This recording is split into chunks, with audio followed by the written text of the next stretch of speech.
Hi,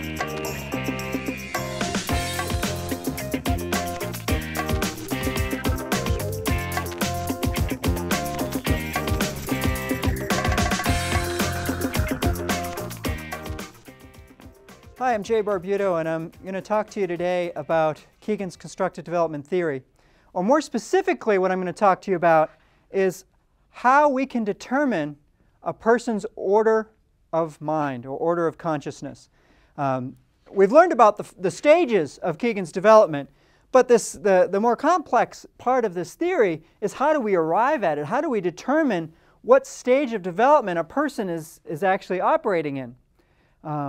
Why would we, or another question we might have is, why do we need to know? Why would we want to know what stage a person is in?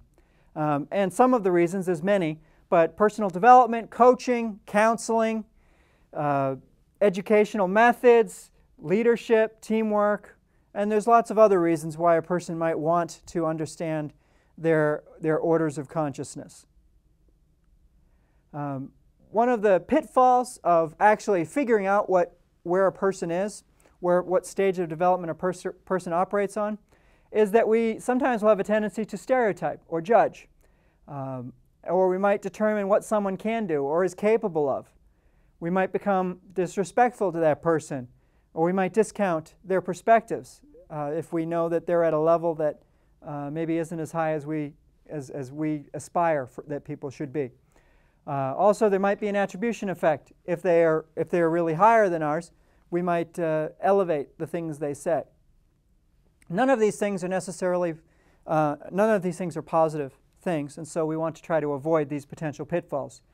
Some of the ways we cannot determine orders of the mind. It's important that we understand that sometimes we learn about these stages of development and we start to say, oh my goodness, this is my loved one, this is my husband, this is my wife, this is my brother, this is my sister, this is my coworker. And we start pinpointing the people in our lives that we know. The truth is that these are not effective ways, and these are not the ways that we actually identify a person's orders of the mind. The way we do not determine a person's stage of development, we do not use observations of behavior, perceived or actual intelligence. We don't use levels of formal education, profession or career choice, general conversations, personality, political party affiliation, ha ha ha. Basically, we don't use any type of indicator for the orders of the mind. There's only one way that we can measure orders of the mind. One way, and that one way is the subject-object interview. Now, the subject-object interview is a qualitative approach to studying the human mind. It's a qualitative approach to understanding our ego development, our cognitive development, our stages of development. So what I'm going to talk to you today about is how the subject-object interview works, just a little bit. After watching this video, you won't be ready to conduct the SOI interview, but you will understand a little bit about how it works. And my goal for you is that you understand the rigors that this process would involve. To become an interviewer, you need to become qualified. This requires an in-depth understanding of Kegan's constructive development theory and ability to clearly distinguish the orders of the mind and consciousness. This requires intensive training from a qualified trainer and follow-up to become a qualified scorer. In the training that we've done, the scorer must be able to accurately score 8 out of 10 interviews. And when I say correctly, they must be within one transition of the actual score.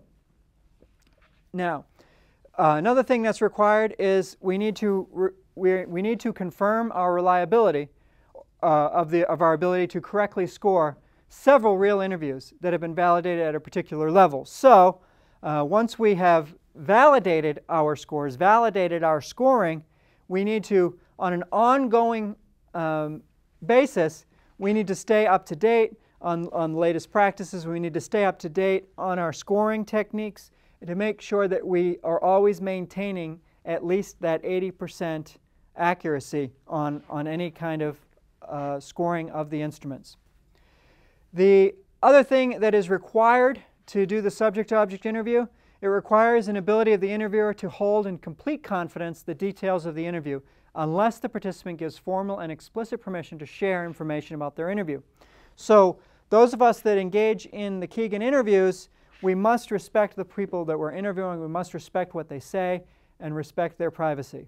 So how does the SOI work? The SOI is the subject-object interview. How does it work?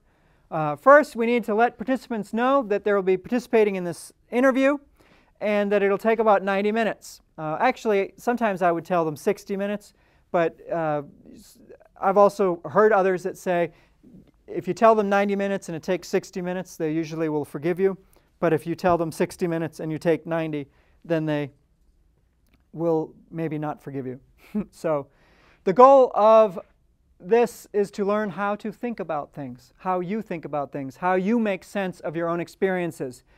You don't have to talk about anything you don't want to talk about. So this is the things we tell participants, that this is designed to help understand the way they think about things, the way they make sense of their experiences, and that they really will not be forced to talk about anything that they don't want to talk about.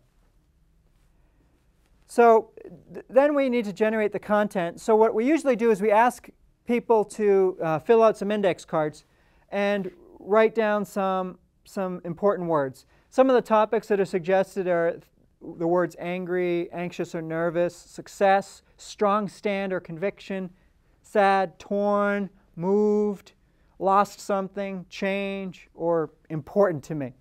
These are just words that kind of generate topics for the person in the interview. We have them in advance before they come to the interview to fill out these index cards, to take about 10 cards, and on each card write down that word and write about times in their lives when they experienced these things and what that experience was about.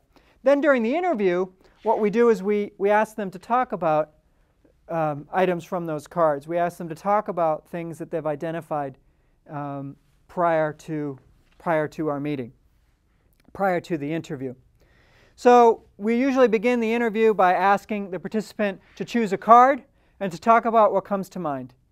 At this point, the role of the interviewer is to ask directed questions that gets from the what they did, past the facts, to why. Why is this important, and what does this mean to the person that's describing it? How has it changed their perspective? How does it define who they are? How do they make sense of all of this?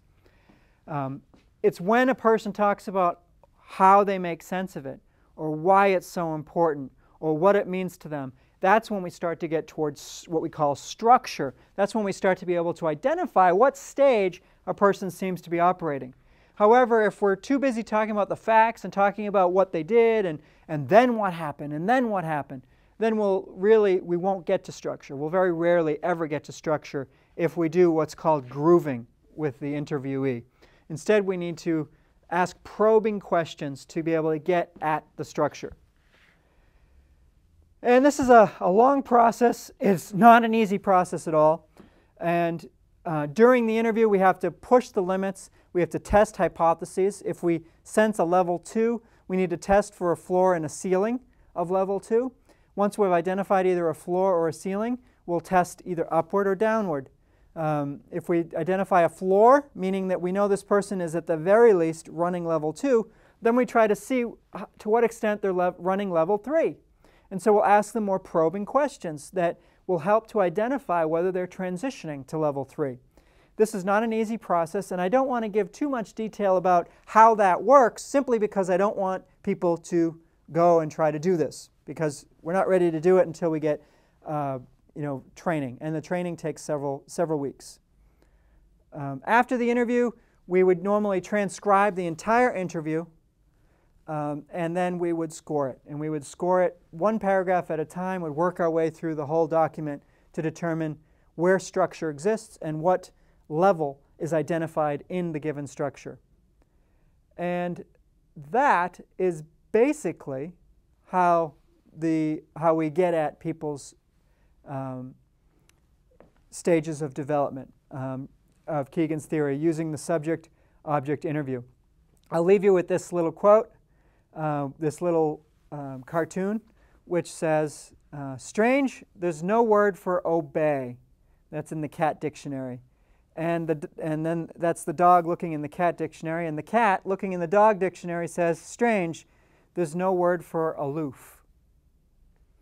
Anyway, that's, again, just two different perspectives.